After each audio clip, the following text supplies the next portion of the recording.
Hey guys, how's it going? Sneaky Jaffo up here, and today I'm going to be talking about the Pharo SMG. So just quickly talking about the gun's damage, it's got quite an extensive damage profile, but essentially it works out to be 3 to 6 shots to kill someone. It's usually going to be 4, and the convenient thing about this gun is that it's a 4 bullet burst weapon, so you can kill people in one burst. And while this sounds good in theory, I found using the gun, it tended to be a 2 burst kill a lot of the time. But having said that, if you are close range and you do line your targets up perfectly and they're not moving around too much, it can be a 1 burst weapon, and that's very, very handy. So moving on to rate of fire now, and the rate of fire of the actual burst of the bullets is 900 RPM, which is the same as the VMP, and that's very quick and kills people very quickly up close. The burst delay in between bursts is 100 milliseconds, which is twice as fast as the M8A7, just to put that into perspective. So when you put these two factors together, it has a pretty quick time to kill up close, so almost instant time to kill up close if you get that 1 burst off. And then to follow up shot with a 2 burst kill, it's still very, very quick at those medium ranges. But obviously being a burst weapon, you can't spray and pray as much as you would with a fully auto gun. So I guess now on to how I like to use the gun and what attachments I like to use. A lot of the time I've only been running 2 attachments on the gun, and it's usually been the quick draw grip with something else. And that's either going to be rapid fire, long barrel, or the suppressor. I find these other 3 attachments are sort of interchangeable depending on sort of what game mode you're playing, what map you're playing on, and how you're performing on the individual day.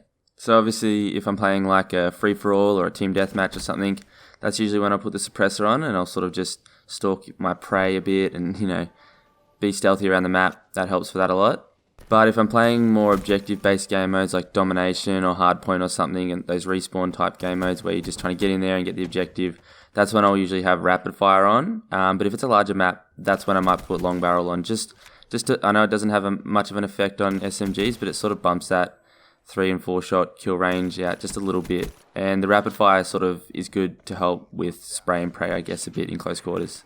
Now, in regards to optics, I don't run optics on this gun really ever. I used them at the start a bit just to see what they were like, but I found the way the recoil works a bit, it sort of threw me off the way that the dot on the ELO side and the red dot side was bumping up and down a bit.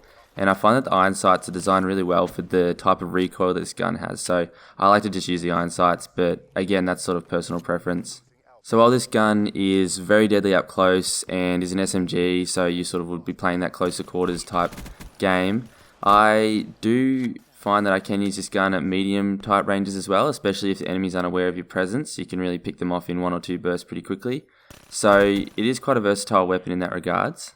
And another really sort of unique thing I find about this gun, I don't know the exact statistics on it, but I find that the hip fire spread on this gun is really tight, like almost like as good as some other guns ADSing almost. Like I find that I can be like in close ranges and I don't even need to aim down sights. I can just spray from the hip and I get really a lot of hit markers and a lot of kills easily with that. So after not being much of a fan of this gun early on in the game, I've started using it a bit more lately while I've been doing testing and stuff for this video, and I've really, I guess, fallen in love with it. And I guess that happens with a lot of guns, but especially this one, I find it's now one of my go-to SMGs for objective-based game modes and close quarter games. I feel really comfortable using it in close quarters and stuff, and I really couldn't recommend it any higher for anyone else to use in close and medium range encounters.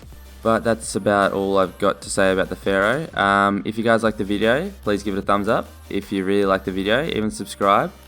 And check out the videos down below, as usual. I think there's some stuff in there you might like. And until next time, just keep doing what you're doing, guys. Cheers.